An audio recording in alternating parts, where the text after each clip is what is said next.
masuk ke situ untuk melayani para pejalan yang terjebak di situ. Ya. Kemudian Panglima Kodam 1 Bukit Barisan menggunakan satu heli yang besar ya, itu akan mendrop dari atas. Jadi logistik-logistik dilempar ke bawah. Harapannya meskipun mereka menunggu sampai tembusnya jalan yang sedang dikerjakan oleh alat berat, mereka bisa terlayani untuk kebutuhannya. Itu yang PR di Sumatera Utara yang agak berat. Kemarin wali kota Sibolga itu kan sempat diberitakan hilang. Ya itu ada di titik itu. Dia pulang ke Sibolga tuh jalan 1 hari gitu. 1 hari, artinya kalau 1 hari di medan terjal begitu ya kami perkirakan masih 20 km itu yang harus ditembus. Ini kan Tapanuli Utara ke Sibolga. Itu paling parah putusnya. Ini dari mulai hari pertama sampai hari ketiga Satgas Gabungan dari TNI, dari Polri, kemudian Dinas PU. Kalau rekan-rekan media melihat itu berusaha menembus itu. Tadi saya sampaikan itu ya mudah-mudahan dalam 3-4 hari ke depan bisa tembus karena panjang sekali longsorannya. Bahkan tadi Bapak Gubernur, Pangdam, Kapolda meninjau itu dari atas. Begitu rapat koordinasi tadi itu sudah nggak bisa lagi Pak ditembus. Ya saya sih ya udah berusaha kita tembus gitu kan. Hanya kita sepakat bahwa di sepanjang jalan itu ada masyarakat yang terjebak. Dia mundur nggak bisa, maju nggak bisa. Dan mereka pengen masuk ke Sibolga gitu. Nah tentu saja sudah berjam-jam, berhari-hari, mungkin ada yang lebih 1 hari ya. Itu membutuhkan logistik, air minum. Nah ini kami sudah membentuk Satgas Gabungan lewat darat, tentara Pak. Besok pagi bergerak 50 orang menggunakan ransel, isinya air, isinya beras, makanan, masuk ke situ untuk melayani para pejalan yang terjebak di situ. Ya. Kemudian Panglima Kodam 1 Bukit Barisan menggunakan satu heli yang besar ya, itu akan mendrop dari atas. Jadi logistik-logistik dilempar ke bawah. Harapannya meskipun mereka menunggu sampai tembusnya jalan yang sedang dikerjakan oleh alat berat, mereka bisa terlayani untuk kebutuhannya. Itu yang PR di Sumatera Utara yang agak berat. Kemarin wali kota Sibolga itu kan sempat diberitakan hilang. Ya itu ada di titik itu. Dia pulang ke Sibolga tuh jalan 1 hari gitu. 1 hari, artinya kalau 1 hari di medan terjal begitu ya kami perkirakan masih 20 km itu yang harus ditembus. Harus ditembus menuju Sibolga dan bisa tembus ke Tapanuli Tengah. Ya. Yang kedua adalah Sibolga ini. Sibolga ini karena ini terkesan terisolir, dia tidak bisa juga ke Tapanuli Tengah. Sehingga untuk Sibolga ini harus lewat laut dan lewat udara.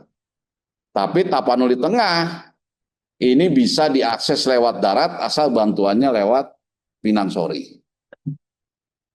Jadi bantuannya di Pinang Sori, buffer stoknya kemudian masuk lewat darat ini udah bisa sampai Tapanuli Tengah. Di samping lewat udara. Begitu. Ya.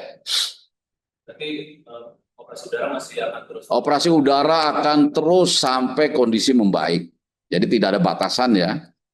Tanggap darurat ini juga akan diperpanjang ya tergantung nanti situasi di lapangan. Sekarang belum, masih jauh ya. Tapi sekali lagi semakin bertambahnya waktu, detik, menit, jam, hari harus lebih baik.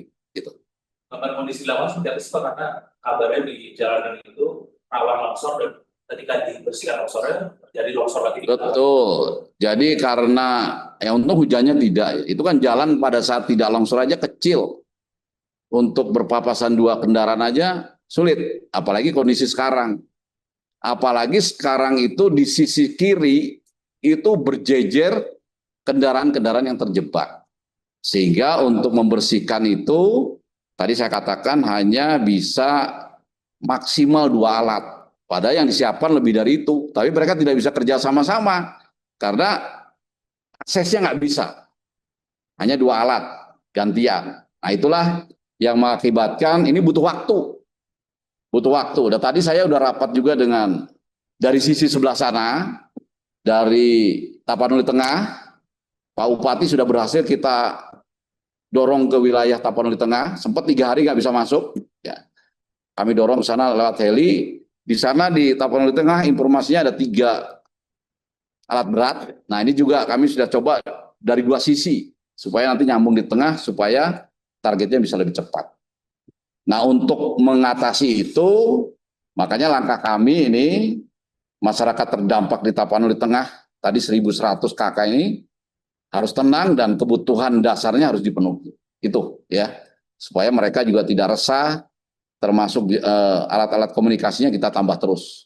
Saya juga besok pagi akan masuk lagi ke sana supaya bisa menenangkan masyarakat dan kami juga sudah langsung berdialog dengan masyarakat langsung, hingga mudah-mudahan karena ada yang berbicara dari pimpinan gitu, dari pejabat pusat, paling tidak masyarakat punya harapan bahwa permasalahan mereka ini ikut dipikirkan dan ikut dipecahkan oleh kita semua gitu.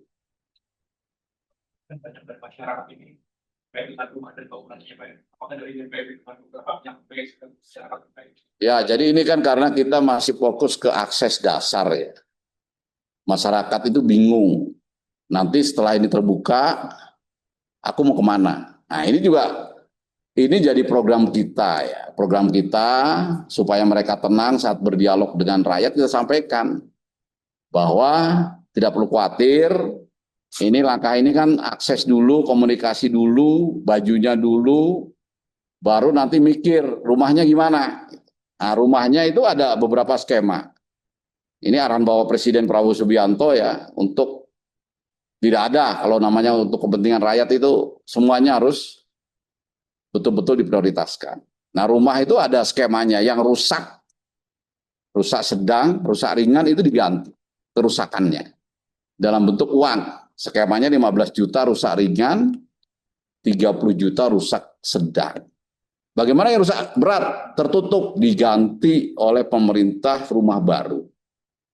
Ya, nah, itu nanti ada beberapa skema. Contoh misalnya di tempat pengungsian itu, kan sekarang mereka berkumpul jadi satu, makan minumnya dikasih, kemudian paling kuat seminggu itu. 2 minggu kan nggak mungkin, seenak apapun di tempat pengungsian, makanannya enak, semuanya ada, tetap aja namanya tempat pengungsian itu. Meskipun ada trauma healing, ada pelayanan kesehatan, ya Kementerian Kesehatan juga sudah masuk di titik-titik pengungsian, tapi tetap saja. Nah itu juga diberikan pilihan, mereka bisa keluar dari titik pengungsian, bisa ngontrak. Itu uang kontraknya namanya dana tunggu hunian, didukung oleh pemerintah pusat lewat BNPB, namanya dana tunggu hunian. Itu jumlahnya 600.000 per kakak per bulan. Kemudian kalau dia tidak punya sanak saudara, tidak punya tempat ngontrak, udah menyerahkan badannya, dirinya kepada pemerintah, tapi juga nggak mungkin tinggal di tenda pengungsian berbulan-bulan, maka kita akan bangunkan namanya hunian sementara. Hunian sementara itu bentuknya rumah, ya layak, bisa tinggal bertahun-tahun di situ, tetapi namanya hunian sementara, bukan hunian tetap. Nah pasca hunian sementara mereka masuk, sudah kehidupannya normal, makan minumnya sudah terjamin, pemerintah daerah sudah normal kembali, maka akan mendata masyarakat mana yang ingin relokasi, ya, apakah relokasi mandiri atau terpusat. Nah kalau mandiri dia pengen pindah dekat kampung halamannya, dekat orang tuanya, dia punya tanah, dibangun pemerintah rumahnya yang rusak itu, yang hancur itu.